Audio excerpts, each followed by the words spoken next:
नमस्कार दोस्तों, मैं मनीष स्वागत करता हूं आप सबका ऑनलाइन बेंचर्स में। कुछ दिनों पहले लोकसभा में कुछ ऐसी डिफेंस को लेके इंफॉर्मेशन आई है जो कि आपको जानना जरूरी है। कुछ दिनों पहले ही लोकसभा में हमारी गवर्नमेंट ने ये बताया है कि भारत के पास 405 के नंबर में पायलट्स की शॉर्टेज है। लेकिन आज हम इसके बारे में बात नहीं करेंगे क्योंकि ये तो एक कॉमन इशू है, इसके बारे में और भी कई बार चर्चा हो चुकी है। हम यहाँ पे एक सेकंड क्वेश्चन के बारे में बात करेंगे जो कि minister of state for defence Shripad Naik ji से पूछा गया था और जिसका जवाब उन्होंने नहीं दिया है।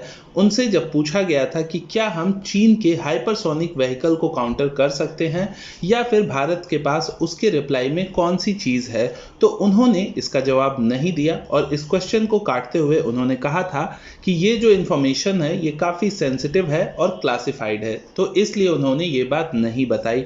तो ये बात उन्होंने नहीं बताई, लेकिन यहाँ पे मैं आपको इस वीडियो में बताऊंगा कि हमारे पास कुछ ऐसी चीजें हैं जो कि भारत की एक तरीके से प्राउड है और क्या हम उन सारी चीजों से चाइना के उस हाइपरसोनिक व्हीकल को काउंटर कर सकते हैं। आपको इस वीडियो में कई सारे नए प्रोजेक्ट्स के बारे में पता चलेगा, साथ ही साथ ये एक इंटरेस्टिंग डिफेंस रिलेटेड वीडियो होने वाली है, तो आप इस वीडियो में लास्ट तक जरूर बने रहिएगा। तो सबसे पहले आपको बताना चाहूंगा कि क्वेश्चन था क्या और उसमें किस चीज के बारे में पूछा गया। तो क्वेश्चन में पूछा गया था चीन के हाइपरसोनिक ग्लाइड व्हीकल के बारे में। हाइपरसोनिक ग्लाइड व्हीकल होते क्या है? तो हाइपरसोनिक ऐसी कोई भी चीज होती है जो कि आवाज की रफ्तार से 5 गुना रफ्तार में कम से कम चले या उससे ज्यादा, यानी कि मैक 5 या उससे ज्यादा की स्पीड होनी चाहिए। ऐसी चीजों को हम हाइपरसोनिक कहते हैं। अब हाइपरसोनिक ग्लाइड व्हीकल यानी कि ये एक तरीके का ऐसा व्हीकल होता है, या आप कह सकते हैं कि किसी मिसाइल का जो वॉरहेड होता है जिसके थ्रू दुश्मन पे अटैक किया जाता है, क्योंकि मिसाइल की सारी चीजें, इंजन वगैरह पहले ही उसमें से निकल जाती हैं, सिर्फ उसका जो वॉरहेड होता है वही जमीन पे गिरता है। तो पहले के जो वॉरहेड थे वो कुछ ऐसे थे जैसे आपको स्क्रीन पे अभी करंट में दिख रहे हैं।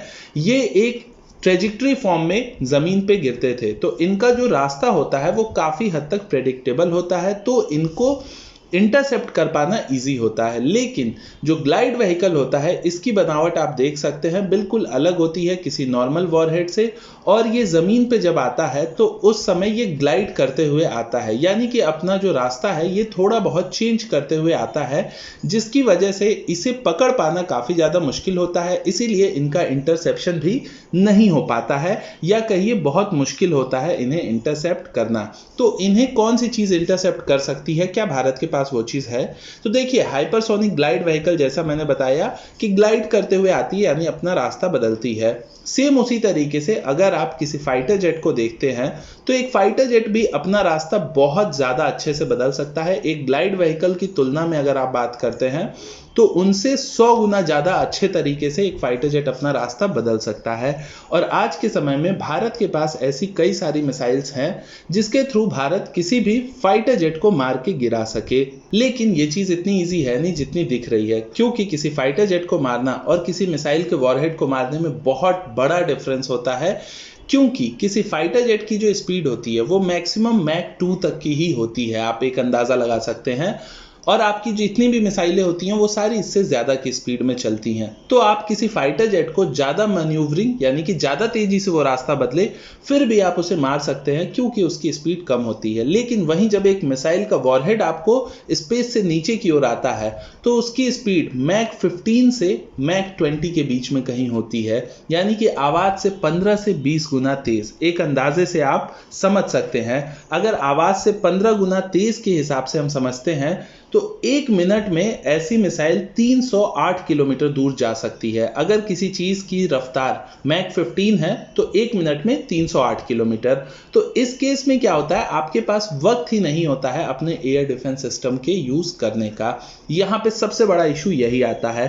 तो भारत इसे किस तरीके से काउंटर कर सकता है? तो देखिए, भारत के पास S-400 आने वाला है, इसी साल से 2021 से उसकी डिलीवरी शुरू हो जाएगी। तो अगर S-400 की जो मैक्सिमम रेंज है उसके मिसाइल की वो 400 किलोमीटर्स तक की है, तो S-400 ही एक लौता अभी करंट में आप कह सकते हैं ऐसा सिस्टम होगा भारत के पास जिसके थ्रू ऐसे किसी मिसाइल को इंटरसेप्ट करना पॉसिबल है। पर वहां पे हमारे पास बाउंडेशन होगी रेंज की, वो रेंज सिर्फ 400 किलोमीटर्स तक की ही होगी। क्योंकि S-400 का जो रिस्पॉन्स टाइम है वो सिर्फ 8 से 10 सेकंड का होता है। यानी कि जैसे ही S-400 के टारगेट पे कोई चीज़ आती है तो वो 8 से 10 सेकंड के अंदर अपनी मिसाइल फायर कर सकता है और उस चीज़ को इंटरसेप्ट कर सकता है। तो अगर S-400 को 1 मिनट का भी समय मिलता है तो वो पॉसिबल है कि ज़मीन की सीमा से 10 किलोमीटर ऊपर ही उस मिसाइल को ध्वस्त कर दे या इंटरसेप्ट कर दे। यहाँ पे सिर्फ एक सिस्टम है। इसके अलावा भारत के कुछ और प्रोजेक्ट्स हैं जिनके थ्रू ये भविष्य में पॉसिबल होगा। फॉर एग्जाम्पल XRSAM भारत का एक फ्यूचर प्रोजेक्ट है जिसकी रेंज 250 से 350 किलोमीटर तक की होगी और इसे आप भारतीय S-400 कह सकते हैं। इसमें इतनी काबिलियत होगी XRSAM में जो कि किसी क्रूज मिसाइल, किसी ग्लाइड व्हीकल या किसी फाइटर जेट, किसी भी ऐसी चीज को 250 से 350 किलोमीटर की दूरी पे मार सके। लेकिन इसमें एक और चीज मैं ऐड करना चाहूंगा कि S-400 या XRSAM ये सारी चीजें काफी ज्यादा रिस्की चीजें होंगी किसी ग्लाइड व्हीकल को ट्रैक करके मारने में, क्योंकि ये सिर्फ आपको 1 से 2 मिसाइल फायर करने का टाइम देंगी। अगर आपने इंटरसेप्ट गलती से भी आपका वो मिसाइल इंटरसेप्ट नहीं कर पाया उस ग्लाइड व्हीकल को तो वो चीज़ अपने टारगेट को हिट कर सकती है। तो इस केस में ऐसी मिसाइलों को बेसिकली जब मारा जाता है तो उसको आप स्पेस में मार सकते हैं और भारत के पास इसके लिए सबसे बड़ा प्रोजेक्ट है, स्वदेशी प्रोजेक्ट भारत का मिशन शक्ति। आपने मिशन शक्ति का हो सकता है नाम सुना हो। ये एक एंटी सैटेलाइट मिसाइल है जो कि सैटेलाइट्स को मारने के काम में आती है। और ये जो हाइपरसोनिक ग्लाइड व्हीकल की बात मैंने की है ये अपना रास्ता बदलते ज़रूर हैं लेकिन मिसाइल लॉन्च पॉइंट से नहीं। जब मिसाइल लॉन्च होती है इनमें तो वो मिसाइल एक बैलिस्टिक मिसाइल ही होती है अपने आधे रास्ते तक। यानी कि आधे रास्ते तक आप प्रेडिक्ट कर सकते हैं अगर आपने मिसाइल को लॉन्च होते ही कुछ ही मिनटों के अंदर या कुछ सेकेंड्स के अंदर अपने रडार में ट्रैक कर लिया कि यहाँ से ये मिसाइल लॉन्च हुई है, तो जब तक वो स्पेस में पहुंचेगी और अपने इस वॉरहेड को अलग करेगी, इस रास्ते में वो एक फिक्स रास्ते पे चलेगी जिसे कि बैलिस्टिक पाथवे आप कह सकते हैं। इस जगह ही मिसाइल को सबसे पहले इंटरसेप्ट किया जाता है। यही सबसे सेफ जोन होता है मिसाइल के मिड कोर्स से पहले या मिड कोर्स तक उसे हिट करने का। और भारत इस दौरान अपने मिशन शक्ति वाले मिसाइल से ऐसे किसी मिसाइल को उसके मिड कोर्स में इंटरसेप्ट कर सकता है। तो भारत के पास एक ये चीज़ है और यही सबसे ज़्यादा कारगर है क्योंकि यहाँ पे आपके पास सबसे ज़्यादा टाइम होता है। तो इसके लिए आपको सिर्फ एक ऐसी टेक्नोलॉजी चाहिए होती है जिसके थ्रू आप दुश्मन की मिसाइल को लॉन्च होते ही ट्रैक कर सकें। अब वो आप अपने सैटेलाइट से करते हैं या फिर अपने किसी रडार से करते हैं, वो आपके तरीके पे डिपेंड करता है। पर जहां तक है मैं अश्योर्ड हूं इस चीज़ पे काफ़ी हद तक कि भारत ने ऐसी टेक्नोलॉजी आज के समय में डेवलप की हुई है जिसके थ्रू हम चाइनीज मिसाइल को लॉन्च होने के कुछ ही देर के अंदर ट्रैक कर सकते हैं। इन सब के अलावा भारत के पास एक और काउंटर मेजर सिस्टम है जिसे कि हम BMD के नाम से जानते हैं, यानी कि बैलिस्टिक मिसाइल डिफेंस सिस्टम। लेकिन जैसा कि इसका नाम है बैलिस्टिक मिसाइल डिफेंस सिस्टम, तो ये मिसाइल जो है इसके थ्रू भी हम अपने मिशन शक्ति वाली मिसाइल के अलावा भी हम इस मिसाइल के थ्रू भी चाइना के इस प्रोजेक्ट को या कहिए कि चाइना के इस ग्लाइड व्हीकल को मार तो सकते हैं, लेकिन वो सिर्फ पॉसिबल होगा चाइनीज मिसाइल के मिड कोर्स फेज तक। अगर वो मिसाइल मिड कोर्स फेज से आगे आ जाती है और ग्लाइड करना एक बार शुरू कर देती है तो उसके बाद फिर BMD सिस्टम के थ्रू भी चाइना के इस मिसाइल को मार पाना लगभग इम्पॉसिबल सा होगा, क्योंकि ये एक बैलिस्टिक मिसाइल के लिए बनाई गई है और चीन का जो ग्लाइड व्हीकल है वो मैंने आपको बताया कि वो ग्लाइड करता है, वो किसी बैलिस्टिक मिसाइल की तरह फिक्स ट्रेजेक्टरी पे जमीन पे नहीं आता, तो उसका पाथ आप प्रेडिक्ट नहीं कर सकते।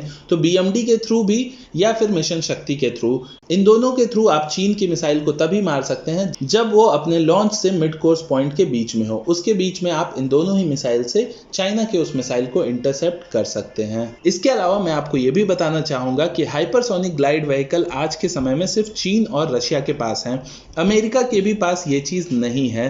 तो अमेरिका के पास भी अगर ये चीज नहीं है तो इसका ये मतलब नहीं है कि रशिया या चाइना अमेरिका के ऊपर इजीली अटैक कर सकते हैं, क्योंकि अगर कोई इस तरीके का अटैक करता है तो उसके बाद आपके पास बाकी बहुत सारे ऑप्शंस हो सकते हैं।